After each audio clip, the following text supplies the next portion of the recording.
topic is linear transformation.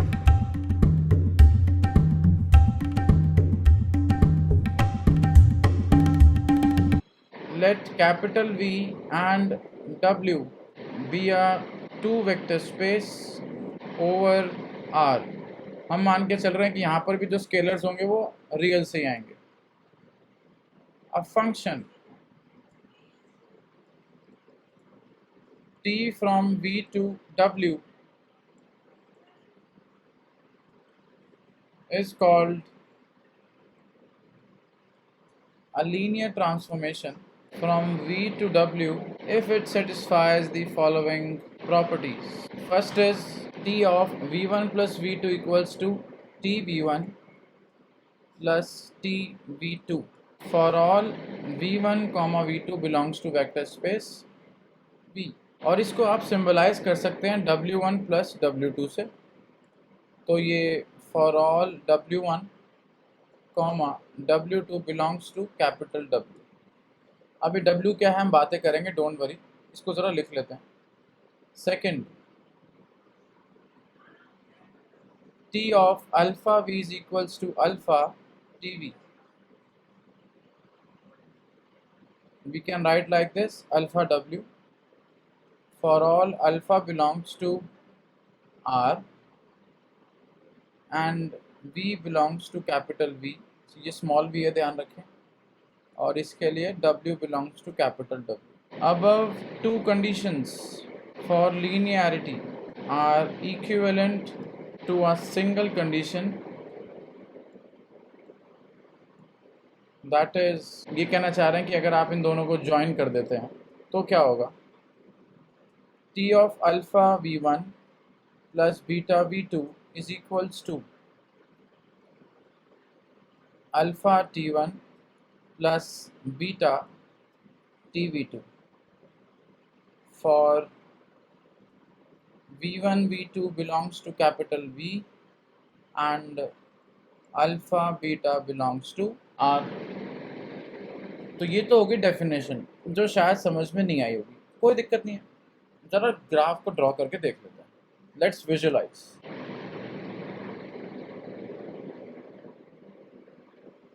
And this is represent mapping. तो ये है आपका डोमेन, ये है आपका कोडोमेन W. तो यहाँ पर आपके दो एलिमेंट थे V1 V2 and this is W1, this is W2. और यहाँ जो मैपिंग है वो T है. T इज द फंक्शन और मैपिंग. तो ये है लीनियर ट्रांसफॉर्मेशन. ये समझ में आ गया तो मतलब आपको लीनियर ट्रांसफॉर्मेशन समझ में आ गया. रीड करें इसको, देखिए ध्यान से सुनना. Let V and W be two vector spaces over R. अभी तक आप क्या पढ़ते थे, अगर स्कूल की बात करें 12th क्लास में, आप डोमेन को बेसिकली V आपका डोमेन है, W आपका कोडोमेन है. This is domain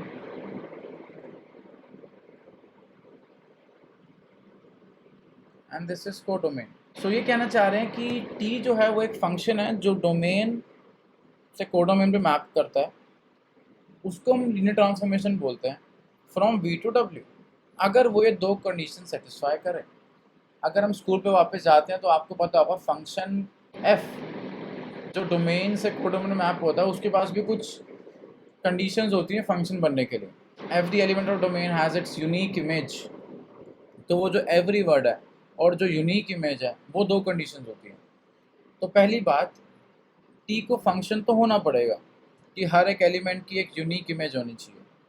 like V1 की इमेज क्या है, W1, V2 की इमेज क्या है, W2.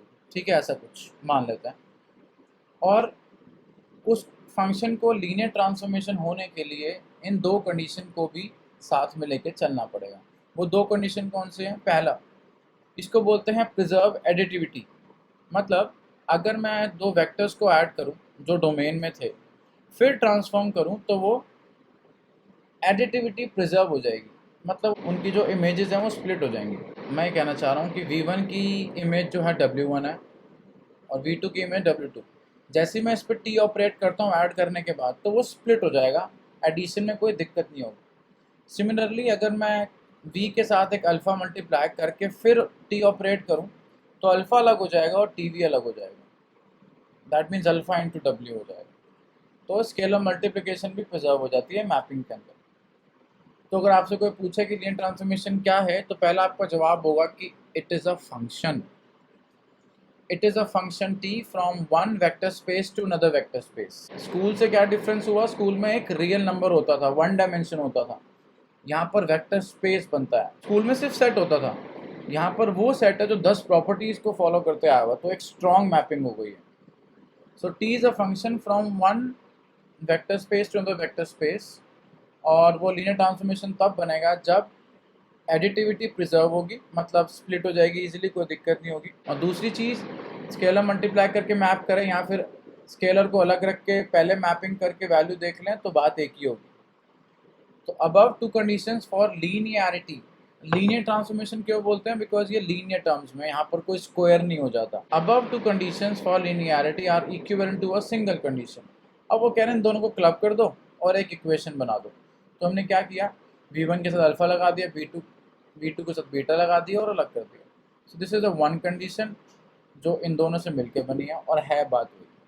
So this is a concept of linear transformation जो वेक्टर्स को वेक्टर पे मैप कर रहा है, and this is written as alpha w1 beta w2 where w1 is tv1 and w2 is tv2। चलिए आगे चलते हैं, थोड़ा सा और लिखते हैं। नेक्स्ट कॉन्सेप्ट आ रहा है आपके पास जीरो लीनियर ट्रांसफॉर्मेशन, बहुत इंपॉर्टेंट, बहुत ज़्यादा। Consider t from v to w defined by tv equals 0 for all v belongs to capital V। और ये जो ज़ीरो है ये कहाँ पर होगा एलिमेंट, ये होगा आपके कोडोमेन में। तो इसका मतलब क्या है, ज़रा इसको ड्रॉ कर लेते हैं आपके लिए।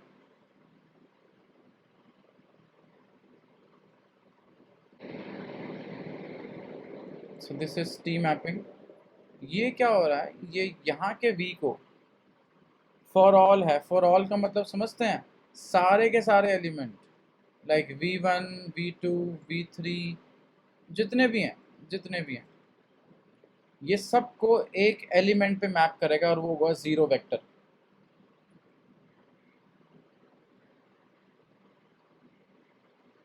ज़ीरो वेक्टर तो मतलब ऐसी मैपिंग जो सारे के सारे डोमेन के एलिमेंट्स को, फॉर ऑल लिखा है, सारे के सारे डोमेन के एलिमेंट्स को ज़ीरो वेक्टर पे मैप करते हैं, उसको ज़ीरो लीनियर ट्रांसफॉर्मेशन बोलते हैं। जितने भी थे आपके पास, जितने भी थे, इन सबको कहाँ मैप करते हैं, ज़ीरो पे।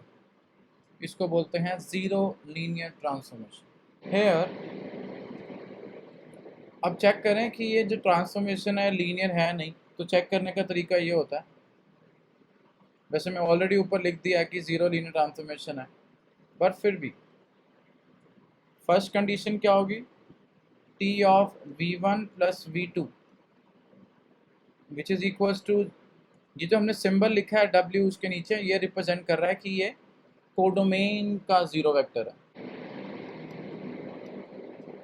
इसको आप ज़ीरो को आप ज़ीरो प्लस ज़ीरो पे लिख सकते हैं। सारे एलिमेंट्स जब ज़ीरो मैप हो रहे हैं तो इसकी इमेज, प्री इमेज क्या होगी, टी वी वन होगा, और इसकी प्री इमेज क्या होगी, like V one V two. So that means T V one plus V two equals to T of V one plus T of V two. तो पहली condition satisfy हो गई। Second, T of alpha V this, और zero को आप alpha dot W zero लिख सकते हैं, and this is alpha plus T V, तो ये भी सेटिस्फाई होगा। So that means here T is a linear transformation.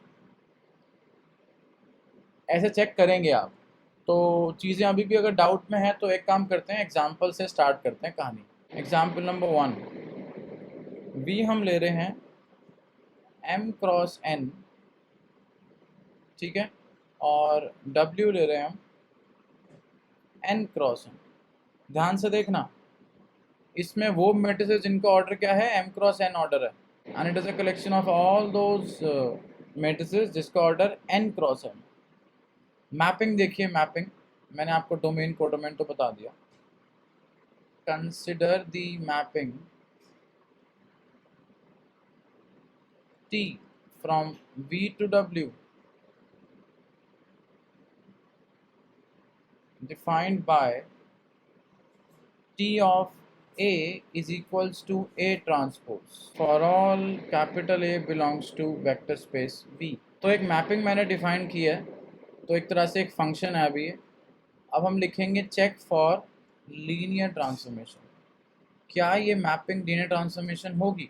तो हमें क्या करना है कि इस मैपिंग के लिए हमें दो प्रॉपर्टीज चेक करनी है। पहला T of A1 plus A2 which is equals to T of A1 plus A2 क्या होगा, A1 प्लस A2 ट्रांसपोज, ये लिखा था। T ऑफ A क्या होता है, ये ट्रांसपोज, तो T of A1 plus A2 क्या हो जाएगा, A1 प्लस A2 ट्रांसपोज। और अगर आपको याद हो ट्रांसपोज की प्रॉपर्टीज अगर आप जानते हैं तो A1 प्लस A2 ट्रांसपोज को A1 transpose plus A2 transpose लिख सकते हैं, और A1 ट्रांसपोज क्या होगा, T ऑफ A1 होगा, and this is T of A2 because of the given mapping. तो आप देख रहे हैं T of A1 plus A2 क्या आ गया, T of A1 plus T of A2। तो पहला condition true. Second alpha A, this is alpha A whole transpose, और किसी स्केलर का ट्रांसपोज करो तो वो स्केलर ही रहता है, कोई दिक्कत नहीं है इसमें, and this is T of A। तो आप देख रहे हैं T ऑफ अल्फा A क्या आ गया, अल्फा ऑफ T आ गया। मैं यहाँ लिख देता हूँ where alpha belongs to R, A belongs to vector space V. Similarly, A1 comma A2 belongs to vector space. So, thus T is a linear transformation. Usually आपको मैपिंग गिवन होती है, तो आपको बस चेक करना होता है कि ये मैपिंग लीनियर ट्रांसफॉर्मेशन बनेगी या नहीं बनेगी, ये आपका काम होता है। Example number 2, vector space V लेते हैं हम Pn, W लेते हैं हम Pn-1, मतलब it is a space of all polynomials of degree less than or equals to n with real coefficients, and it is a space of all polynomials of degree less than or equal to n-1 with real coefficient। तो आपका domain codomain मैंने specify कर दिया। तो आप mapping सोच सकते हो कौन सी मैपिंग होगी, डिग्री एक कम हो गई है तो मैपिंग कौन सी लेनी चाहिए, कंसिडर द मैपिंग, मतलब ऐसा क्या मैपिंग करूं मैं डोमेन कोडोमेन में कि मेरी पॉलिनोमियल की डिग्री एक कम हो जाए। सोच पा रहे हैं आप? सर 1 से 0 हटा देंगे, ऐसे नहीं हटा सकते ना आप, वो तो आपने एक फिक्स पॉलिनोमियल ले लिया जिसमें आपने हटा दिया, ऐसे कर सकते हो। क्या बोले, डिफरेंशिएशन मुंह से निकल गया सर। बिल्कुल सही निकल गया आपके मुंह से, बिल्कुल सही निकल गया। लीजिए px डैश, बिल्कुल सही सोच रहे हैं आप। डोमेन में अगर मैं ये मैपिंग कर दूं कि उसका डेरिवेटिव हो जाए, तो एक्स स्क्वायर का डेरिवेटिव क्या होता है 2x, तो एक डिग्री कम हो जाती है, और ये मैपिंग भी लीनियर ट्रांसफॉर्मेशन होती है, आप चेक भी कर सकते हैं। चेक फॉर LT, ठीक है, शॉर्ट फॉर्म यूज कर रहे हैं, for P1x and P2x, and हटा दीजिए, कॉमा लगा देते हैं, belongs to V, we have T of P1x plus P2x is equals to P1x P2x dash, और डेरिवेटिव भी एडिटिव प्रिजर्व करता है, so this is T of P1x plus T P2x for Px belongs to V and alpha belongs to R. We have T of alpha Px is equals to alpha Px derivative, और किसी constant का derivative अगर multiply हो रहा है तो वो बाहर आ जाता है। लाइक 2x का डेरिवेटिव क्या करते हो आप, 2x का डेरिवेटिव होता है 2 into 1, so this is alpha into p dash x, and this is alpha into tpa. Here also t is a linear transformation. आइए नई चीज़ शुरू करते हैं कि लीनियर ट्रांसफॉर्मेशन पढ़ाया जा ही क्यों रहा है, तो ज़रा वो देखते हैं. ऑफ कोर्स मैपिंग है, फंक्शंस का तो बहुत बड़ा रोल है. हम देखते हैं फंक्शंस कैसे चीज़ों को शिफ्ट करते हैं, टिल्ट करते हैं. बट थोड़ा और विजुलाइज करने के लिए हम पहले चीज़ों को इजी करेंगे और फिर सोचेंगे. आगे चलते हैं. नया टॉपिक यार आपके सामने, विच इज़ लीनियर ऑपरेटर. आपसे कोई पूछ सकता है कि लीनियर ऑपरेटर और लीनियर ट्रांसफॉर्मेशन में क्या डिफरेंस है, तो वो डिफरेंस प्लीज़ याद रखना. ज़रा डेफिनेशन लिखिए. Let capital V be a vector space. A linear transformation T from V to V is called a linear operator. Thus, a linear operator is a linear transformation from a vector space to itself. So this is the line. कोई बता सकता है linear transformation और linear operator में क्या difference है? Anyone? The linear transformation in which domain and range both are same vector. बात बिल्कुल ठीक है. देखो जी, लीनियर ऑपरेटर लीनियर ट्रांसफॉर्मेशन ही है, सारा का सारा वही कॉन्सेप्ट है, लेकिन यहाँ पर डोमेन और कोडोमेन सेम हो जाता है. बस जो ध्यान रखने वाली चीज़ है वो ये है कि T is a linear transformation from a vector space to itself. यहाँ दोनों सेम हो जाएंगे, V टू V रहेगा, तो उस ऐसे लीनियर ट्रांसफॉर्मेशन को लीनियर ऑपरेटर बोला जाता है. For example, consider the mapping T from V to V defined by TV equals to V, which is the identity mapping, अगर आपको याद हो तो. So this is the identity linear operator. Linear operator तो है ही है, बट ये आइडेंटिटी लीनियर ऑपरेटर है, बिकॉज आइडेंटिटी मैपिंग बोलते हैं जो V को V पे मैप करे या X को X पे मैप करे, जो आपने पढ़ा था. एग्जाम्पल नंबर 2, इस एग्जाम्पल का नाम होगा जिसे बोलेंगे कंट्रैक्शन एंड डायलेशन. मतलब ऐसी मैपिंग जो डायलेट होती है या फिर कंट्रैक्ट होती है. अब वो दिखती कैसे है, ज़रा ये देखिए. Let K belongs to R, real number है, fine. Define T from Rn to Rn. ठीक है, डोमेन कोडोमेन सेम हो गए तो हम लीनियर ऑपरेटर की बात कर रहे हैं. TV is equals to KB for और V belongs to Rn. Here T is a linear operator. मतलब वो दो कंडीशन सेटिस्फाई कर रहा होगा लीनियर ट्रांसफॉर्मेशन की. कॉल्ड, फर्स्ट पार्ट, इस T को हम कंट्रैक्शन तब बोलेंगे, कंडीशन है, ध्यान रखिएगा. Contraction if absolute value of K less than 1,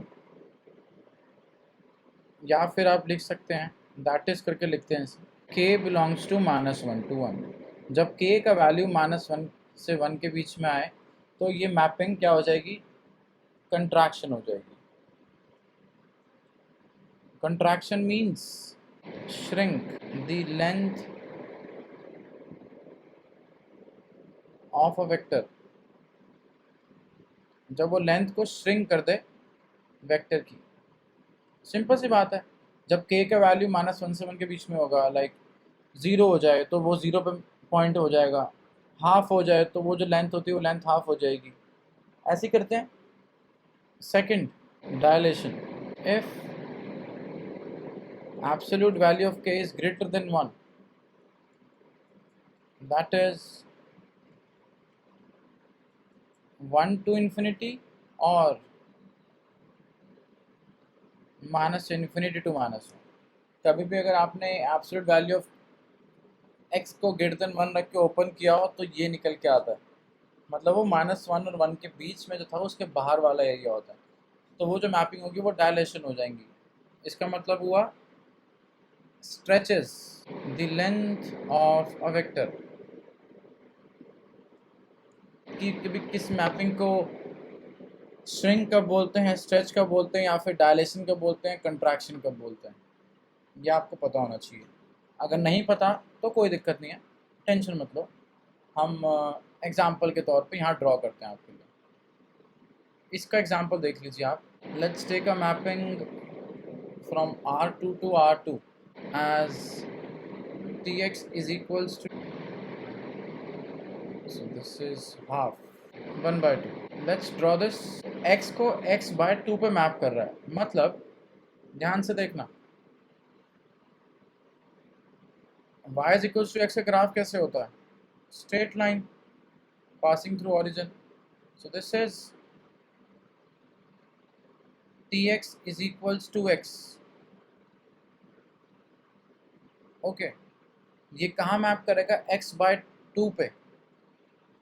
x/2 का मतलब इस चीज़ को छोटा कर देगा. So this is tx is equals to x/2. Zoom करें आपके लिए. So हुआ क्या?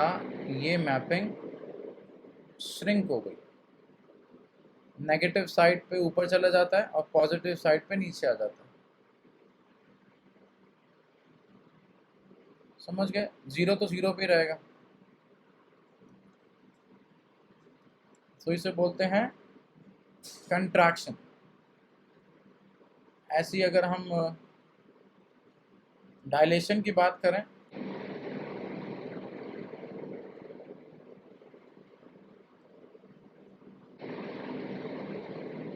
तो ये चीज़ ये हो गया. मतलब लेट मी जूम दिस. तो आप देख रहे हैं डायलेट हो गए और यहाँ पर रिवर्स चेंज होता है.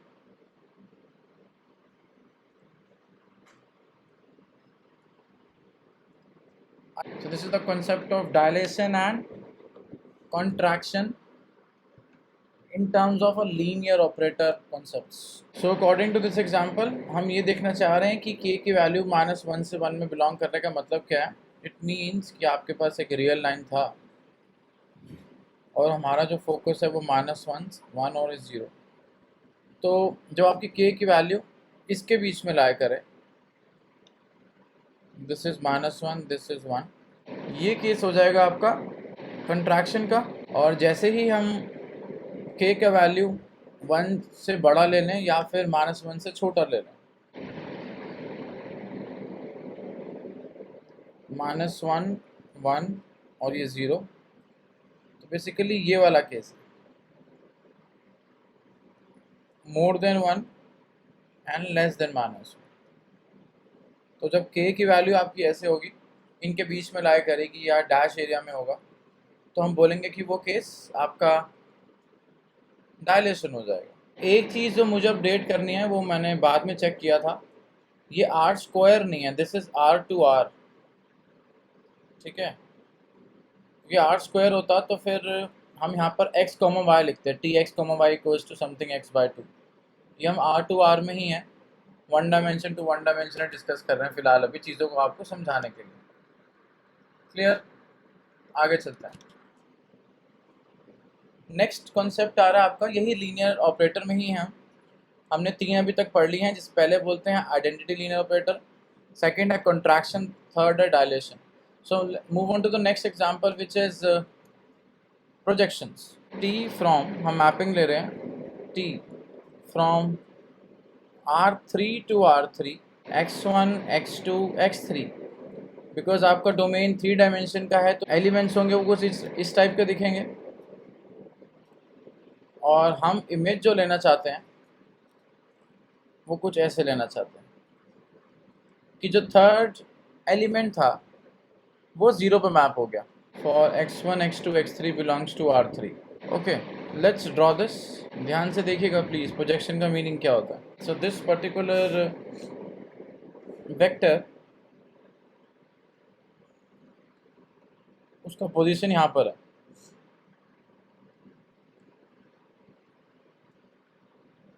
तो प्रोजेक्शन कैसा होगा आप देखिए, x1 तो x1 ही रहा, x2 x2 ही रहा, बट x3 यहाँ पर 0 हो गया. तो जो प्रोजेक्शन होगी इस पॉइंट की वो इस क्वाड्रेंट में जाके यहाँ पर आपको मिल जाएगी. So this will become x1 x2, 0. तो कुछ ऐसा है कि ये जो पॉइंट था आपका, ये वैल्यू जो है वो आपकी x1 है, x1 0, 0. दिस इज 0, x2, 0 लिख देते हैं इसे. और ये जो वैल्यू थी आपकी, दिस इज 0, 0, x3. तो पॉइंट कैसे डिनोट करते हैं? इसको आगे लेके चलते हैं, इसका आगे लेके चलते हैं और ये वाला पॉइंट होता है तो ये ऊपर आ जाते हैं हम। अभी फ़िलहाल यहाँ थे, जैसे ही x3 को काउंट किया तो ये पॉइंट ऊपर आ गया, तो ये तो होता x1 x2 x3 को यहाँ पर हमने डिनोट कर दिया, ये 3D पॉइंट हो गया। लेकिन इसकी जो प्रोजेक्शन होगी, वो क्या होगी, x1 x2 x3। तो मैं अगर इसको भी हटा दूँ तो अब आपको थोड़ा बेटर लग रहा होगा कि ये पॉइंट जो था, जो 3D एक स्पेस में चला गया था, ऊपर चला गया था, उसकी प्रोजेक्शन इस पॉइंट पे आएगी। रीज़न बीइंग क्योंकि यहाँ पर आपका x3 जो है वो 0 पे टेंड हो जाता है, तो आप x3 के डायमेंशन को रिमूव कर देंगे और आपसे फिर इस एक्सिस पे रहेंगे कि जैसे आपने स्टार्ट किया था, पहले यहाँ आए थे, फिर यहाँ आए थे और यहाँ से ऊपर गए थे। तो इसका जो प्रोजेक्शन वैल्यू है वो x1 x2 0 होगा। और इसको क्या बोलते हैं, this is 2D surface in 3D plane.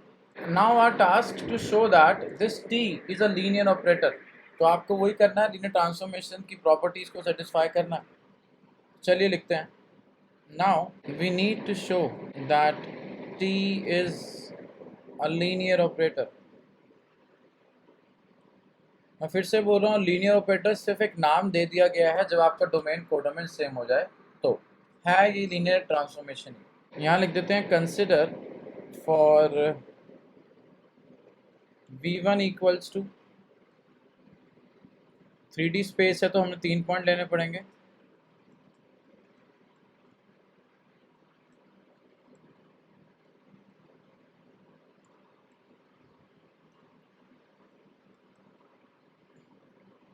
Then तो ये क्या हो जाएगा, इसको थोड़ा अच्छे से लिख सकते हैं हम, x1 x2 x3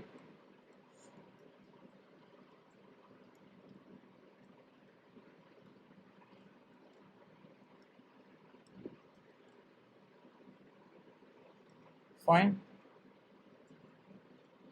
x1 plus y1 component wise addition होता है।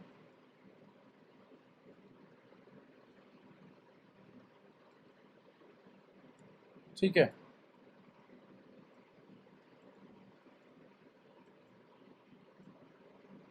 अब जैसे ही आपने इसके अंदर t ऑपरेट किया, बाय डेफिनेशन ये लास्ट वाला कंपोनेंट 0 हो जाएगा। सर बीच वाली एक्सिस पे नहीं हो सकता प्रोजेक्शन? हाँ जी, लास्ट पे होगा। कहाँ पर दोबारा से बोलेंगे आप? ये जो हम इनको एक्स वाई जेड एक्सिस ले लेते हैं, x1 प्लस y1, इनको हाँ, जेड जेड एक्सिस पे प्रोजेक्शन हो सकता है, कहीं पे भी हो y सकता है, पे वो हो तो जाए वो तो तो मैंने, कंपोनेंट तो कोई सा भी 0 हो सकता है ना। एक हाँ मैं तो बस प्रोजेक्शन बता रहा हूँ कि कैसे दिखेगा। आप एक्स एक्सिस का भी कोऑर्डिनेट 0 कर सकते हो, वाई का भी कर सकते हो, जेड का भी कर सकते हो। वो तो हमने एक एग्जांपल लिया है, मतलब आप ये नहीं कहोगे कि प्रोजेक्शन सिर्फ इसी टाइप का होगा, ये वर्ड बोलना गलत है। अगर आप ये फ्रेज बोल देते हैं कि प्रोजेक्शन सिर्फ इस टाइप का होगा, दिस इज रॉन्ग, ये ध्यान रखो। ओ, ओ,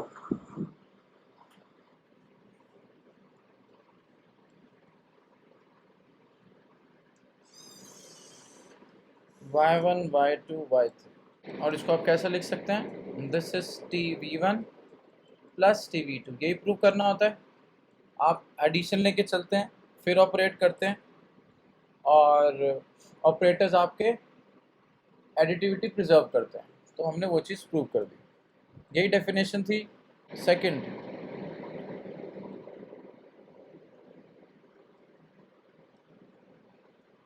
belongs to R3,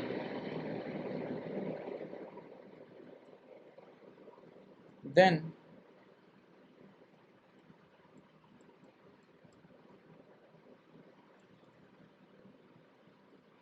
x1 x2 x3 ऐसे लिख सकते हैं। इसे अल्फ़ा से अंदर मल्टीप्लाई कर सकते हैं बिकॉज वेक्टर स्पेस होता है, तो सेकंड प्रॉपर्टी सेटिस्फाई करेगा। याद आ रहा होगा आपको second property of vector space, closed under scalar multiplication. Okay, R3 is a vector space, तो ये चीज़ सेटिस्फाई करेगा।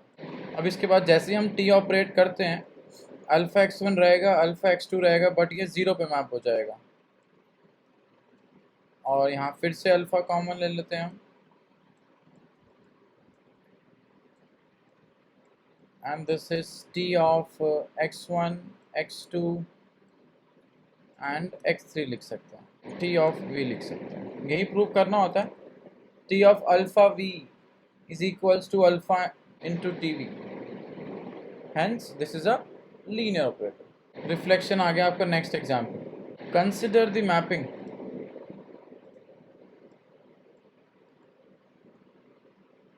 T from R3 to R3 defined by x1, x2, x3, x1, x2 minus x3। अब ज़रूरी नहीं है कि z एक्सिस के साथ ही होगा हर चीज़, बट एग्जाम्पल है, दिल पे मत लेना, मैं बस समझाना चाह रहा हूँ कि रिफ्लेक्शन का मीनिंग क्या है।